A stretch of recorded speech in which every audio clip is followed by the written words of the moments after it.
Assalamualaikum warahmatullahi wabarakatuh. Sobat Misteri Sunyi Mencekam. Untuk edisi cerita horor kali ini bercerita tentang serombongan pendaki yang tersesat dan berputar-putar mencari jalan pulang di puncak Gunung Lawu. Seperti apa kisah selengkapnya? Yuk langsung kita simak sebuah cerita misteri yang berjudul Pencarian Jalan Pulang di Puncak Gunung Lawu.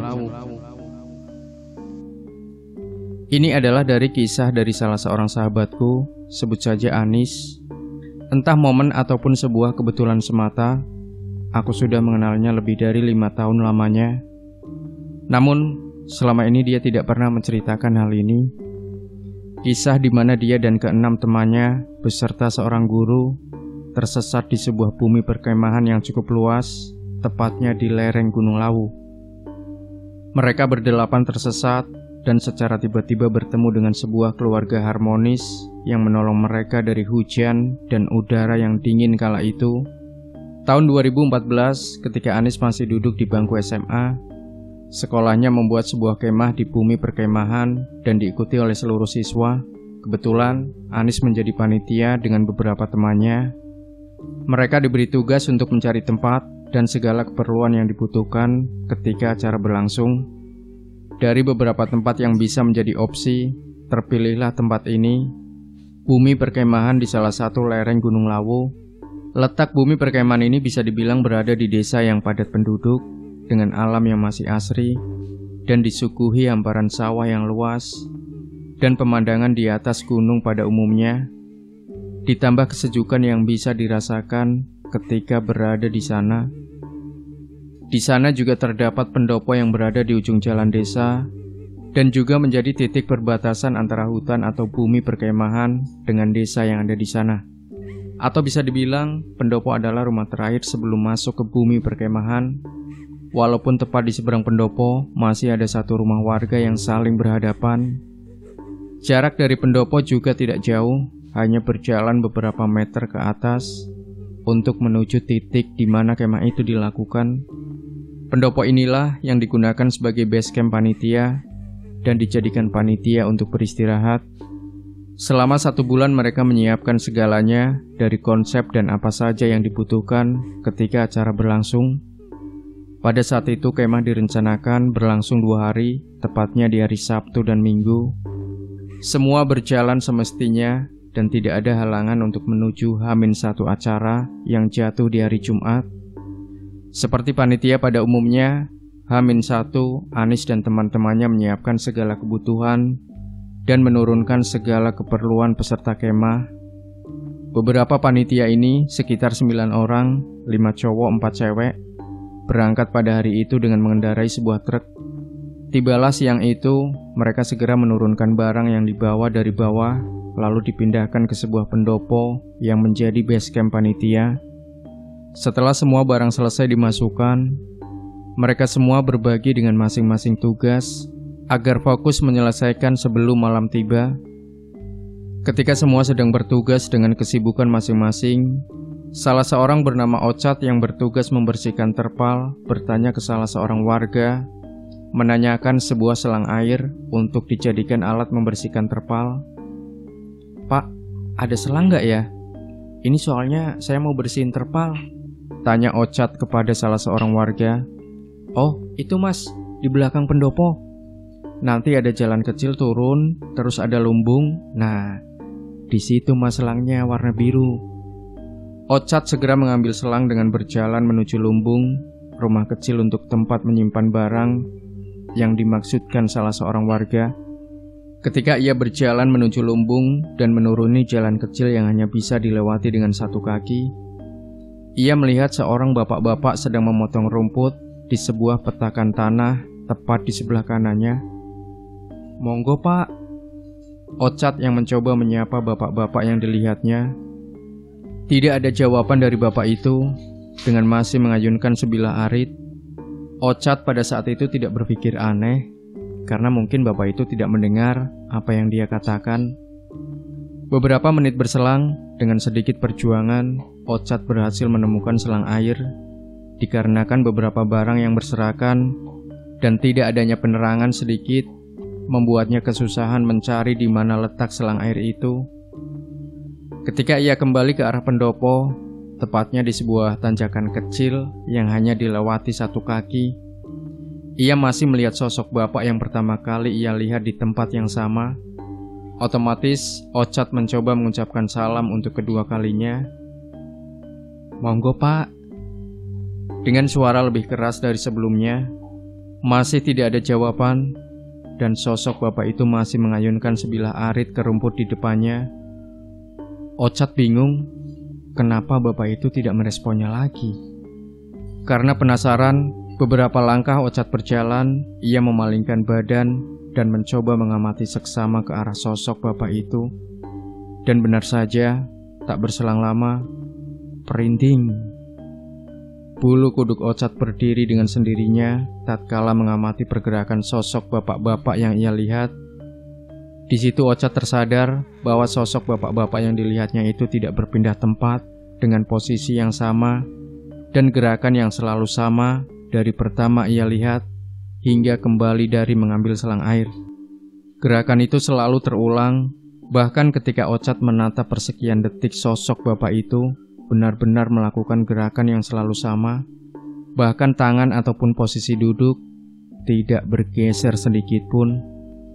Gerakan yang berulang membuat Ochad ketakutan hingga membuatnya berlari menuju pendopo dan tanpa pikir panjang membersihkan terpal itu dengan sedikit tergesa-gesa.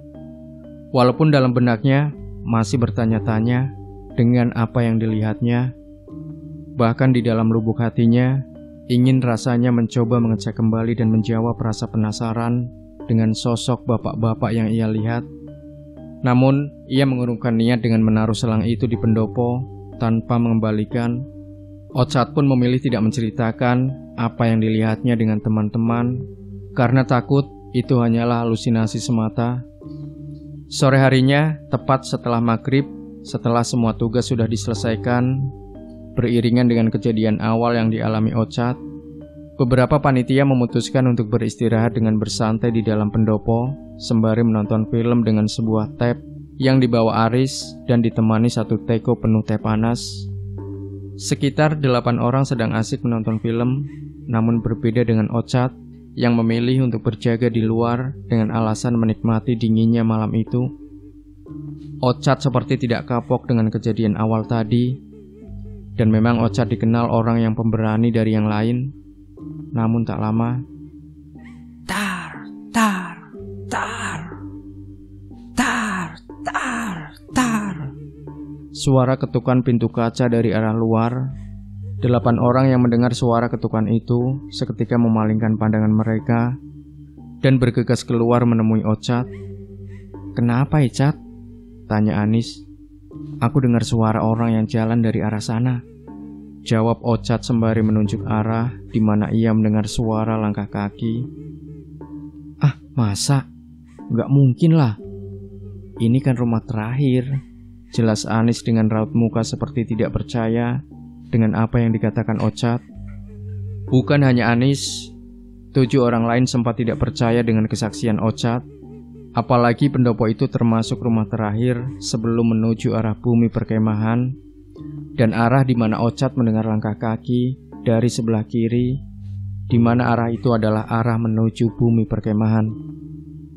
Ochad mencoba meyakinkan dan menyuruh teman-teman lain untuk diam beberapa saat, dan ternyata apa yang dikatakan Ochad benar adanya.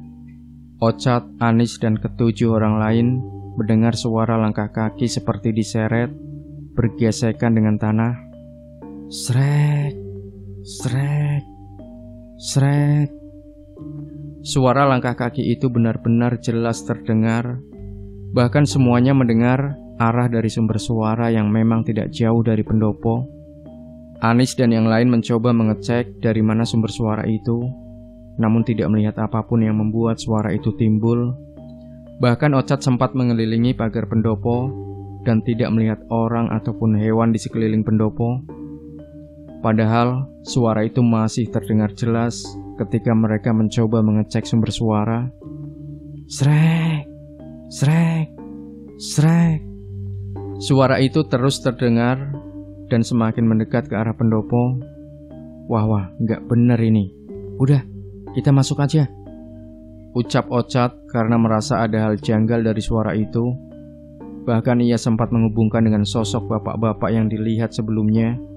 Akhirnya, karena takut ada hal yang tidak diinginkan, mereka memutuskan untuk masuk ke dalam pendopo. Apalagi seorang Ochad yang sebenarnya sudah mengalami hal janggal untuk yang kedua kalinya. Ketika mereka mencoba berpikir positif dan berlindung di dalam pendopo, tiba-tiba timbul obrolan dari seorang Ochad yang dimana ia masih penasaran dan sesekali melihat ke arah luar dari balik pintu kayu yang bagian atasnya terdapat sebuah kaca.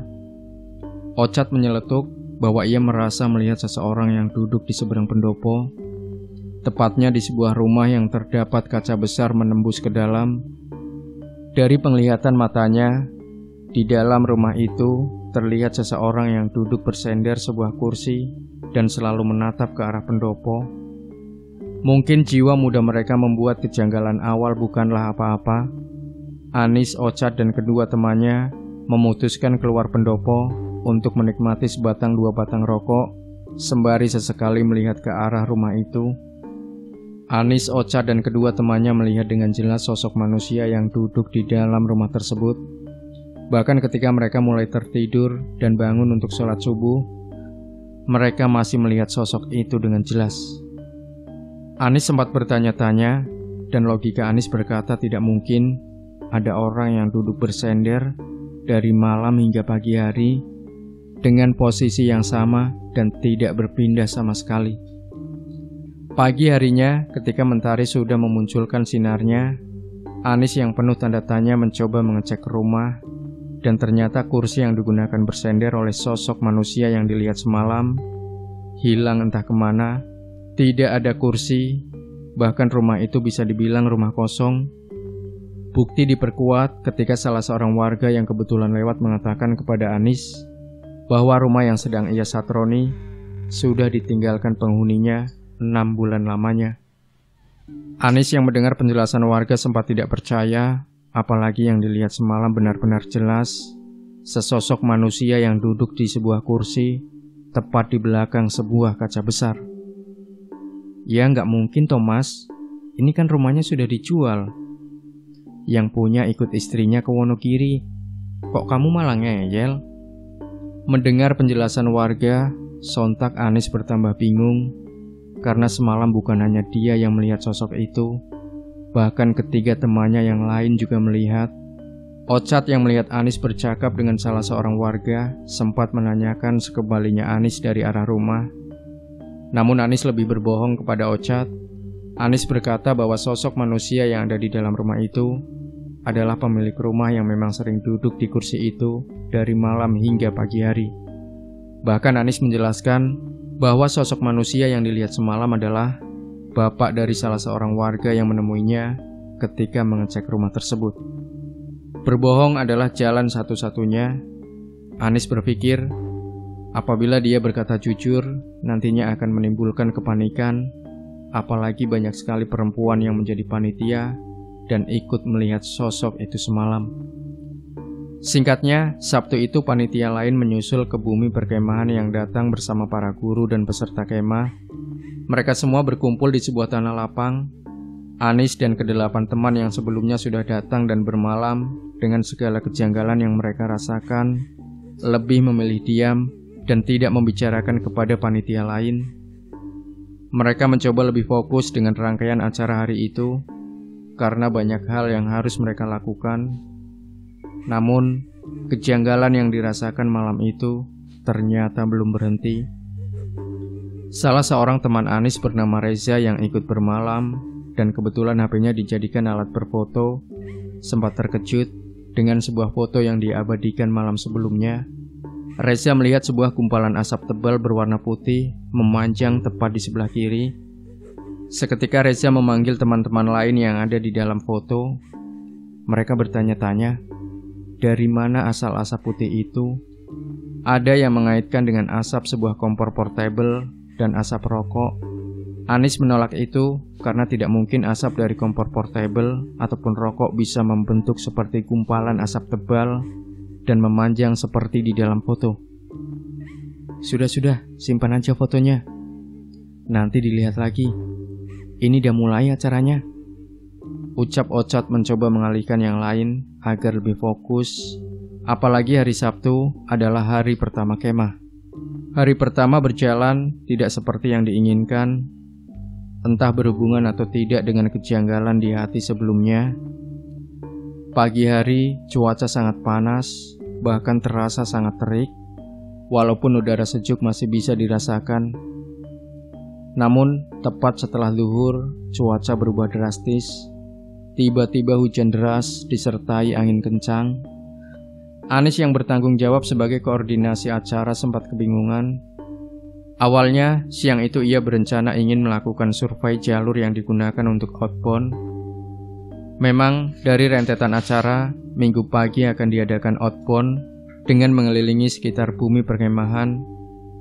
Anis dan teman-temannya sempat berdiskusi apakah harus melakukan survei dengan keadaan hujan atau harus menunggu hujan berhenti. Ini gimana? Kalau kita nunggu hujan, kemalaman. Rawan juga nanti kalau malam kita nyari jalur. Ucap salah seorang.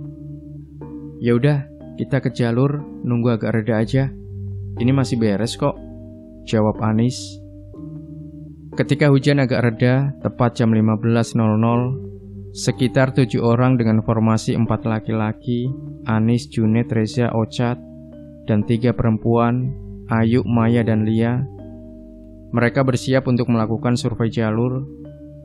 Ketika mereka sudah mempersiapkan segalanya, Anis masih menimbang apakah melakukan survei dengan dampingan guru atau tidak. Anis sempat bertanya kepada guru pembina dan sempat dilarang apabila mereka melakukan survei jalur tanpa dampingan guru. Akhirnya, dicarilah salah seorang guru bernama Pak Anto untuk menemani ke-7 orang melakukan survei jalur outbound. Total 8 orang yang akan melakukan survei jalur. Mereka berjalan ke atas berbekal jas hujan yang mereka pakai. Mereka mulai berjalan melewati pematang sawah dan hutan yang cukup lebat. Berjalan sekitar 30 menit, udara semakin dingin dengan hujan yang masih sesekali turun dengan deras. Kabut mulai turun dan membuat beberapa dari mereka menggigil.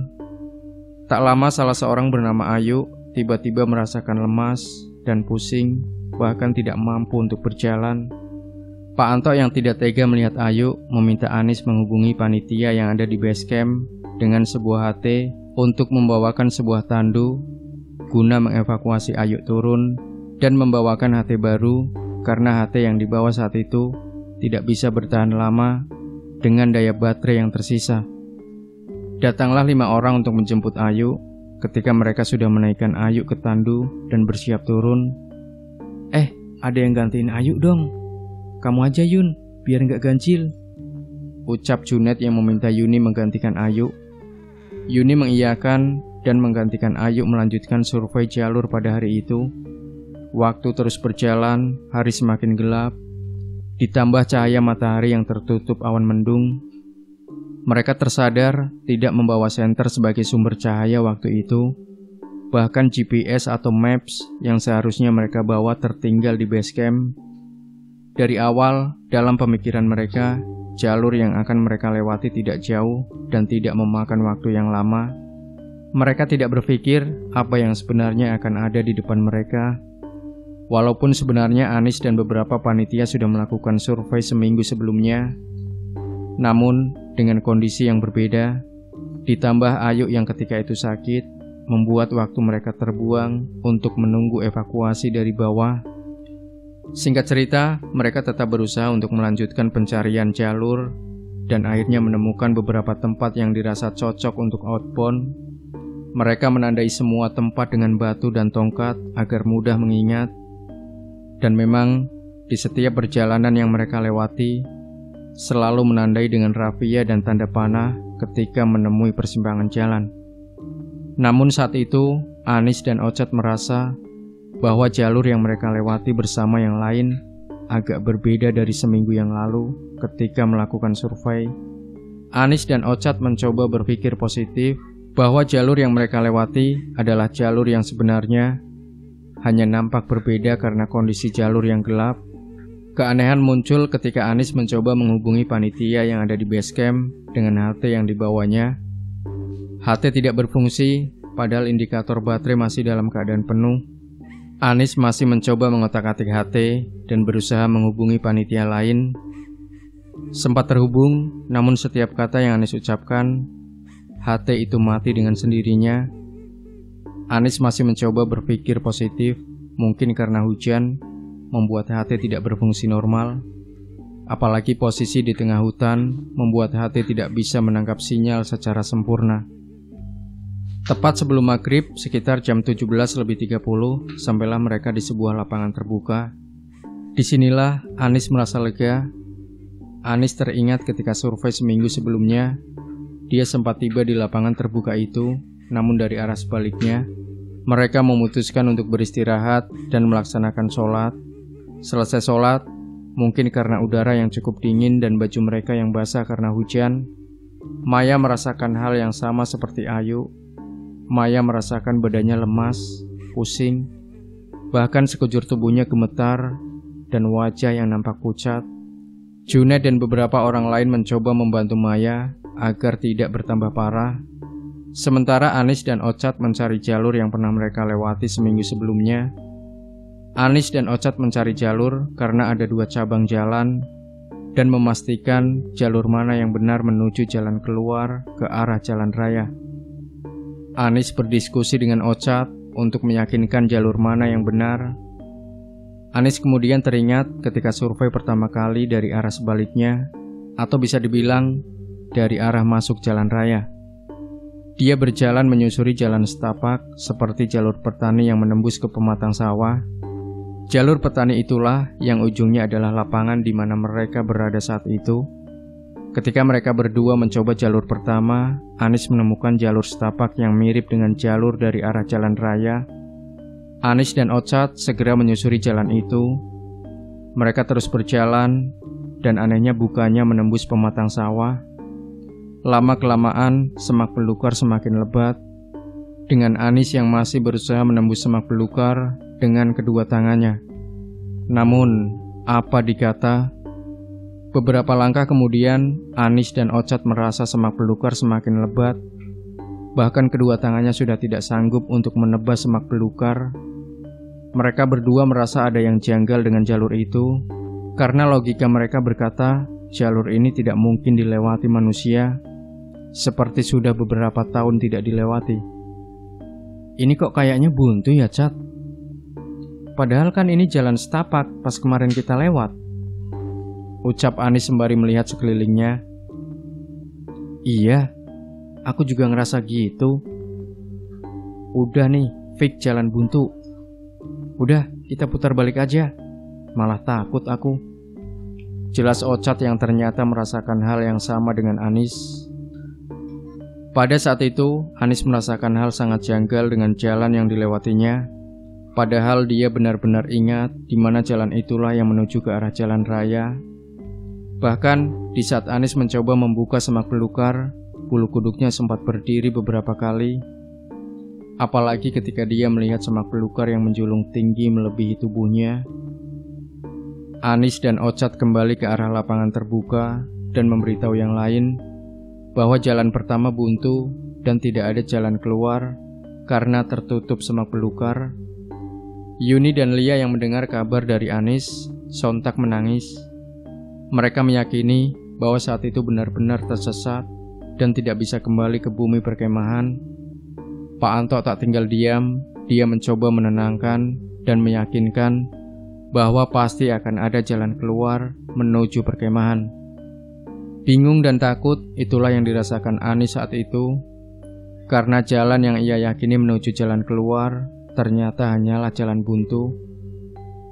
Apalagi HT yang ia bawa sudah benar-benar tidak berfungsi, yang sebenarnya berguna menghubungi panitia lain untuk meminta petunjuk jalan. Mereka sempat berdiskusi antara kembali ke jalur sebelumnya atau memilih jalur kedua. Akhirnya Pak Anto memutuskan untuk berjalan menyusuri jalur kedua dengan pertimbangan apabila melewati jalur sebelumnya akan memakan waktu yang cukup lama. Udah, kita lewat jalur mobil aja. Cuma itu jalannya ke arah bawah. Jelas Pak Anto mencoba menenangkan yang lain.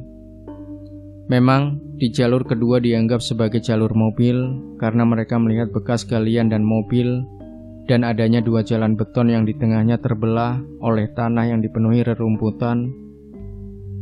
Tetapi jalur ini bukan jalan menuju bumi perkemahan, melainkan jalan yang menembus ke desa lain. Dan dari 8 orang, belum pernah ada yang melewati jalur ini. Anis dan yang lain mengiyakan pilihan Pak Anto. Dalam logika mereka, saat itu akan menemukan rumah warga ketika memilih jalan turun. Mulailah langkah demi langkah berjalan beriringan, 2 di depan, yaitu Pak Anto dan Ocat, 5 orang di tengah, Maya, Lia, Yuni, Anis, Reza, dan Junet berada paling belakang. Mulai muncul rasa was-was, apalagi 3 perempuan lain, Lia dan Yuni yang sudah terlihat pucat karena takut tidak menemukan jalan keluar, ditambah Maya yang kondisinya semakin memburuk. Anis dan yang lain mencoba menghibur ketiga perempuan dengan bernyanyi sekeras mungkin dan melempar candaan agar mengalihkan rasa takut mereka, sembari berharap ada yang mendengar suara mereka dari kejauhan. Berjalan sekitar 30 menit dengan nyanyian dan candaan yang selalu mereka lontarkan. Tiba-tiba Junet yang berada paling belakang meremas bahu Reza yang berada persis di depannya. Langkah Reza sontak terhenti. "Ngapa, Jun?" tanya Reza yang terkejut, dan seketika menatap Junet seperti kebingungan mencari sesuatu di sekelilingnya. "Sudah, gak apa-apa. Lihat depan aja," jawab Junet ketakutan. Junet dan Reza melanjutkan langkah mereka dengan Reza yang masih kebingungan kenapa Junet meremas bahunya secara tiba-tiba. Tak lama berselang, giliran Anis yang melihat tingkah aneh Junet. Junet berjalan tersendat seperti ada sesuatu yang menghalangi di sela-sela kakinya, bahkan sempat membuatnya terpeleset beberapa kali. "Kamu kenapa, Jun? Sakit ya?" tanya Anis kepada Junet. Enggak, gak apa-apa, jawab Junet dengan posisi kepala ke bawah seperti tidak ingin menatap arah depan. Udah, terus aja, gak usah lihat belakang," Reza yang mencoba meyakinkan Anis. Reza merasa bukan hanya dia yang menganggap tingkah aneh Junet, apalagi ketika melihat Anis yang tersadar dengan langkah kaki Junet yang tersendat beberapa kali. Dalam perjalanan itu, Reza sempat menduga-duga kenapa Junet bertingkah seperti itu. Puncaknya, Reza teringat sebuah obrolan di kantin SMA bersama seorang Junet. Reza ingat betul, Junet pernah bercerita bahwa dia punya keistimewaan dalam penglihatannya. Disinilah Reza mulai mengerti kenapa Junet bertingkah aneh. Namun Reza tidak berani menanyakan apa yang sebenarnya Junet lihat pada saat itu. Apalagi masih berada di tengah hutan dan masih mencari jalan keluar. Mereka terus berjalan turun dan muncul sebuah harapan ketika Anis melihat sebuah titik cahaya dari kejauhan. "Weh, itu ada lampu, Pak. Itu kayaknya rumah warga." Langkah kaki mereka semakin cepat menuju arah cahaya itu. Namun anehnya, ketika mereka terus berjalan menuju titik cahaya, mereka merasa titik cahaya itu semakin lama semakin jauh, dan jalan yang mereka lewati seperti tidak berujung. Anehnya lagi, bukannya vegetasi semakin berkurang, malah sebaliknya. Vegetasi di sekitar semakin lama semakin lebat, seperti mengarah kembali ke hutan. Namun, mereka tetap terus berjalan dan yakin akan menemukan sebuah rumah. Terus berjalan, dan akhirnya harapan untuk menemukan pemukiman menjadi kenyataan. Ketika mereka melihat sebuah rumah, atau bisa dibilang satu-satunya rumah, tepat di mana mereka bertemu dengan sebuah jalan bercabang. Ada 2 jalan ke arah kiri dan lurus, dan rumah yang mereka lihat adalah menuju arah kiri. Tanpa pikir panjang, mereka langsung mengambil jalur kiri untuk menuju arah rumah itu. Dengan melihat kondisi mereka yang sudah lelah dan baju yang lembab karena hujan sepanjang perjalanan, Pak Anto berinisiatif untuk mengetuk rumah dengan tujuan meminta air dan meminta izin beristirahat sejenak di rumah tersebut.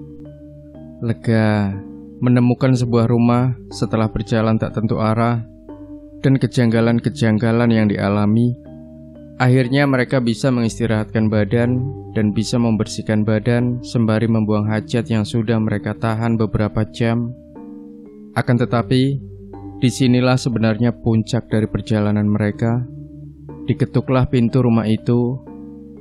Tak lama keluarlah seorang ibu-ibu berkerudung, berperawakan kurus dengan menggendong seorang bayi, dan dua anak kecil yang mengikuti sang ibu dari dalam rumah. Semua terlihat normal dan tanpa keanehan apapun. Dari bentuk rumah terlihat normal, bahkan hampir mirip rumah biasanya. Dari perawakan sosok ibu sang pemilik rumah juga benar-benar biasa saja, karena tidak ada rasa curiga sedikit pun pada saat itu. Hanya saja, rumah itu memang berada agak jauh dari pemukiman padat di bawahnya. Rumah itu berada di batas vegetasi, dan rumah itu adalah rumah satu-satunya yang berada di sana. Pak Anto menemui sang ibu dan menjelaskan bahwa mereka sempat tersesat dan meminta izin untuk beristirahat sejenak. Sang ibu mempersilahkan dan mereka semua duduk di teras rumah, terkecuali Junet yang duduk terpisah dan menjauh dari yang lain. Berselang beberapa menit, sang ibu keluar dari dalam rumah sembari membawa nampan berisi 8 cangkir kopi dan sebuah toples biskuit. Ketika mereka menikmati hidangan kopi dan biskuit itu dengan lahap, Anis merasakan kenikmatan kopi yang ia minum sangat nikmat dengan manis yang pas. Bahkan ia merasa kopi itu seperti menjadi energi dari badannya yang lelah setelah perjalanan yang cukup panjang. Walaupun saat itu sempat terbesit pikiran keheranan dengan biskuit yang ia makan, karena di dalam kaleng itu tidak ada biskuit yang utuh, hanya terdapat potongan-potongan biskuit di dalamnya. Biskuitnya hancur semua ya. WK. Iya tuh, aku juga mikir itu. Kayaknya karena anaknya deh. Candaan yang terlontar dari Anis kepada Reza tentang biskuit itu. Sempat ada obrolan antara Pak Anto dan sosok ibu itu. Bahkan si ibu sempat menanyakan datang dari mana dan bertanya kenapa bisa tersesat di dalam hutan. Obrolan itu berlanjut hingga Pak Anto bertanya di manakah sang suami berada. Karena memang dari pertama datang hingga kopi yang semakin lama semakin berkurang, tidak melihat sang suami. Bapak di mana ya, Bu? Kok saya belum lihat dari tadi? Oh, Bapak baru saja ke masjid, Pak. Sholat Isya di masjid. Begitulah penuturan sosok itu ketika ditanya di mana suaminya berada. Di sisi lain, Reza, Ocha, dan Anis melihat tingkah Junet yang semakin aneh. Junet seperti memikirkan sesuatu dan lebih sering menunjukkan tatapan kosong. Junet tidak mau meminum kopi yang sudah disuguhkan. Bahkan dia seperti menolak menatap ke arah teman-teman lain, tepatnya ke arah rumah. Sempat dipaksa, namun Junet tetap menolak dan lebih memilih tidur di sebuah tangga rumah. Sempat ada kecurigaan, namun Reza meyakinkan yang lain bahwa Junet hanya kelelahan karena perjalanan tadi. Walaupun pada saat itu Reza sempat terpikir apakah ada sesuatu dari rumah dan sosok sang ibu yang menolong mereka. Tetapi Reza lebih memilih berpikir positif dan tidak akan menduga yang tidak-tidak. Memang setelah kejadian di mana Junet meremas bau Reza, Junet lebih sering diam. Dan ketika mereka menemukan sebuah rumah, tidak ada raut ekspresi senang dari wajahnya. Berbanding terbalik dengan yang lain. Bahkan seorang Pak Anto yang dikenal tegas pun kegirangan karena berhasil menemukan rumah setelah tersesat di dalam hutan. Jam menunjukkan pukul 20.30. Pak Anto meminta izin kepada sang ibu dan berterima kasih sudah diberi tumpangan dan segala sajian yang diberikan. Anis dan yang lain berpamitan dan sempat mencium tangan sang ibu sebelum pergi dari rumah tersebut. Net, bangun, ayo pulang. Reza mencoba membangunkan Junet yang tertidur pulas di sebuah tangga rumah. Reza heran dengan tingkah Junet. Junet yang seketika terbangun dari tidurnya tidak mau berpamitan dengan sang ibu. Junet memilih langsung pergi dan tidak mau melihat ke arah rumah sama sekali. Bahkan dia meninggalkan secangkir kopi yang masih utuh. Walaupun Anis yang melihat kopi Junet langsung meminum habis kopi itu tanpa tersisa sedikit pun. Mereka berpamitan dan berjalan menuju pemukiman dengan menyusuri jalan setapak. Energi yang semula hilang sudah terisi dan kebahagiaan menyelimuti mereka semua. Berjalan beberapa meter, mereka berpapasan dengan seorang bapak-bapak yang mengarah menuju rumah sang ibu. "Monggo pak, monggo." Di situ, beberapa dari mereka sempat berpikir bahwa bapak-bapak itu adalah suami dari sang ibu, karena arah di mana sosok bapak itu berjalan adalah arah di mana hanya ada satu rumah, yaitu rumah sang ibu berada. Berjalan langkah demi langkah, Ocat yang berada paling belakang sempat terkejut melihat sebuah lumbung yang mirip dengan lumbung di belakang pendopo base camp. Saat itu, Ocat melihat dengan jelas lumbung yang hampir sama. Namun anehnya, di depan lumbung terdapat topeng berwujud leak dengan taring dan hiasan bulu yang panjang. Bukan hanya satu topeng, namun terdapat puluhan topeng berjejer di lumbung itu. Ocat yang berada paling belakang kebingungan. Dia melihat teman-teman yang lain seperti tidak melihat lumbung itu, bahkan menoleh pun tidak sama sekali. Ketika dia berhenti sepersekian detik untuk mengamati lumbung, dia ditegur oleh Pak Anto karena menghentikan langkahnya. Ketika mereka sudah memasuki menuju pemukiman, Anis teringat dengan HT yang sudah tidak berfungsi di perjalanan tadi. Anis mencoba menyalakan HT, dan betapa kagetnya, HT berfungsi dengan normal, tidak ada gangguan sedikit pun. Bahkan saat itu, Anis berhasil menghubungi panitia yang ada di base camp dan meminta jemputan tepat di sebuah jalan besar. Aris bertanya-tanya, kenapa HT tiba-tiba berfungsi? Padahal saat perjalanan, HT tidak bisa dihidupkan. Sudahlah, yang penting sampai base camp. Begitulah kalimat yang bisa diungkapkan saat itu. Singkat cerita, 7 orang yaitu Anis, Ocat, Junet, Reza, Yuni, Maya, dan Lia diberikan kelonggaran untuk tidak ikut acara hari kedua. Mereka diminta beristirahat karena tenaga yang cukup terkuras di hari sebelumnya. Siang harinya, Anis yang sudah turun dari pemukiman terkejut mendengar kabar Yuni, Maya, dan Lia. Air matanya pecah hingga membuat Maya hampir jatuh pingsan. Anis mencoba menanyakan apa yang sebenarnya terjadi. Usut punya usut, malam sebelumnya setelah mereka sampai di base camp, Pak Anto memberi kabar kepada kepala sekolah dan beberapa guru bahwa sempat tersesat ketika melakukan survei jalur outbound. Pak Anto juga menjelaskan bahwa mereka menemukan rumah dengan ibu yang memberi tumpangan dan sempat memberi makan dan minuman. Mendengar kabar itu, kepala sekolah dan beberapa guru berinisiatif untuk mengucapkan terima kasih sudah menolong beberapa siswanya yang tersesat. Mereka mencoba mendatangi rumah sang ibu sesuai dengan arahan Pak Anto. Setelah mencoba mendatangi rumah sang ibu, kepala sekolah dan beberapa guru mendatangi bumi perkemahan dan kebetulan bertemu dengan Yuni, Maya, Lia, dan Pak Anto yang sedang berkumpul di pendopo. Disitulah muncul sebuah pertanyaan besar. Pak Anto yakin ketemu rumah sama ibu yang diceritain semalam? Tanya salah seorang guru. Yakin pak, kita kemarin ketemu sama rumah. Saya sama anak-anak juga ketemu ibu yang saya ceritain pak.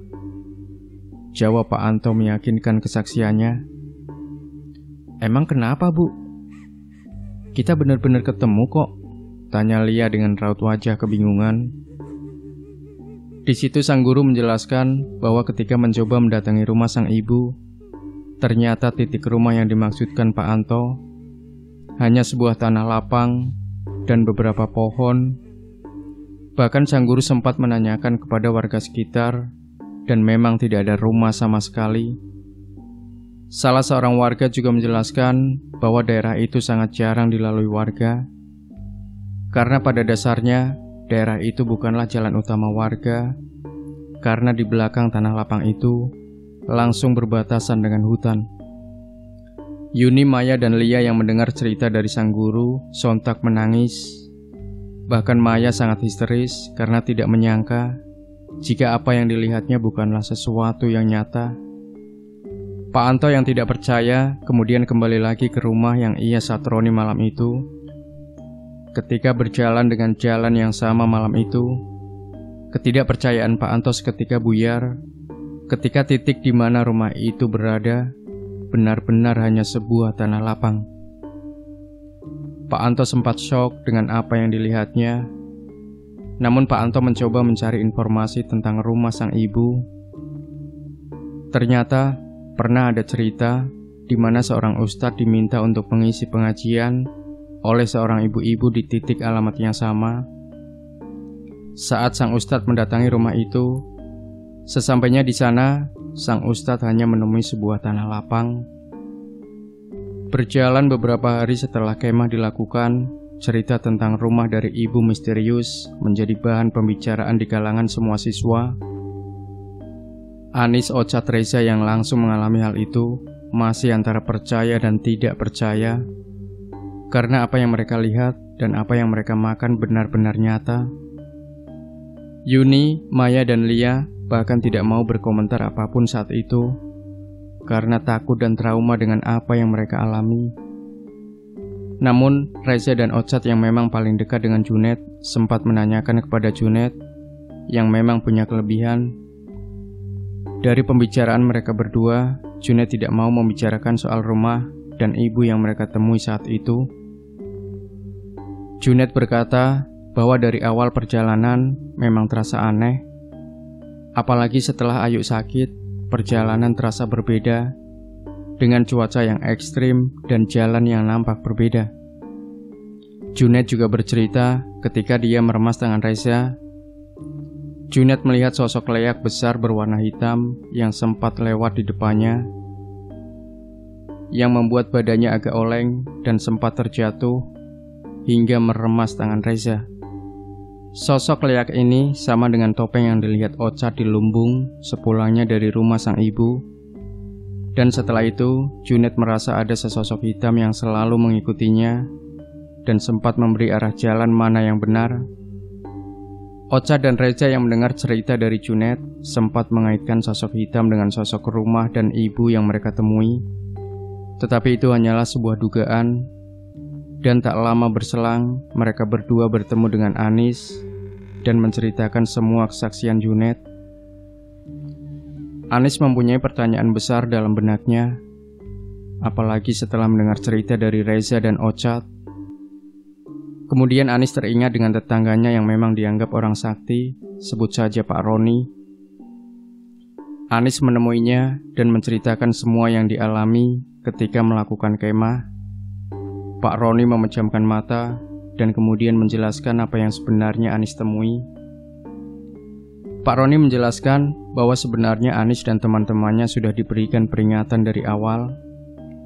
Dari kejadian suara kaki di pendopo, cuaca yang tiba-tiba berubah, dan juga ketika Ayu sakit, sebenarnya memperingatkan agar tidak melanjutkan perjalanan. Namun di situ Pak Roni juga menjelaskan bahwasanya Junet berperan penting ketika mereka melakukan perjalanan survei jalur saat itu. Bisa dibilang, Junet mengerti jika mereka diarahkan menuju rumah tersebut. Dan sebuah rumah dan sosok ibu yang ditemui Anis sebenarnya adalah penyelamat mereka. Dan memang apa yang dilihat mereka hanya halusinasi semata. Sosok ibu itu sebenarnya adalah sosok hitam yang mengikuti Junet setelah melihat sosok leak. Sosok hitam itu tepatnya bersemayam di sebuah pohon besar, tepat berada di tanah lapang itu. Pertanyaan Anis paling besar adalah, apa wujud sebenarnya kopi yang ia minum dan biskuit itu? Jawaban yang cukup mencengangkan dari Pak Roni. Pak Roni menjelaskan bahwa kopi yang ia minum sebenarnya adalah air kotoran yang berwarna hitam pekat, air comberan, dan biskuit itu adalah potongan serbuk kayu. Anis masih belum percaya dengan penjelasan Pak Roni. Karena pada saat itu, Anis merasa kopi yang dia minum benar-benar menambah energi yang hilang. Bahkan Anis masih ingat dengan rasa dan aftertaste dari kopi tersebut. Akan tetapi, dari penjelasan Pak Roni soal biskuit yang disuguhkan, Anis merasa sesuai dengan apa yang dilihat saat itu. Karena ketika Anis memakan biskuit tersebut, semua biskuit hanya terdapat potongan kecil dan tidak ada biskuit yang utuh. Logika Anis berkata, kemungkinan dalam sebuah toples biskuit seharusnya ada 1 atau 2 buah biskuit yang utuh. Akan tetapi di dalam toples tersebut, semua biskuit berbentuk potongan kecil. Tidak hanya Anis, Reza juga merasakan hal yang sama saat itu. Memang, cerita dari Anis masih banyak pertanyaan yang belum terjawab hingga saat ini. Apalagi yang menjadi pertanyaan, apa yang sebenarnya dilihat Junaid saat itu ketika bertemu dengan sosok rumah dan sang ibu? Apabila dilihat dari tempat yang digunakan untuk kegiatan kemah, konon dulunya adalah tempat para danyang dan sering digunakan sebagai ritual tertentu.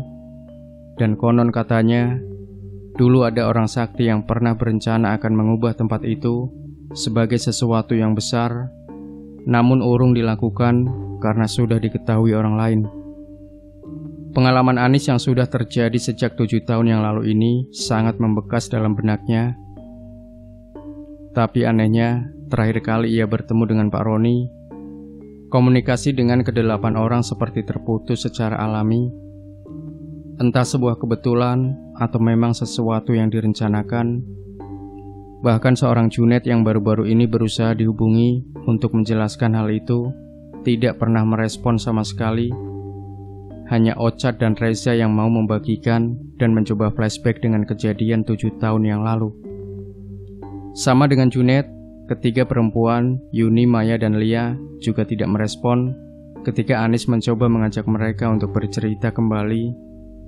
Apalagi seorang Pak Anto yang bahkan sekarang tidak tahu di mana keberadaannya, dikarenakan beberapa tahun lalu sudah berpindah kerja ke tempat lain. Semoga cerita dari Anis ini bisa menjadi sebuah pembelajaran untuk kita semua. Mohon maaf bila ada salah kata maupun perkataan yang kurang berkenan.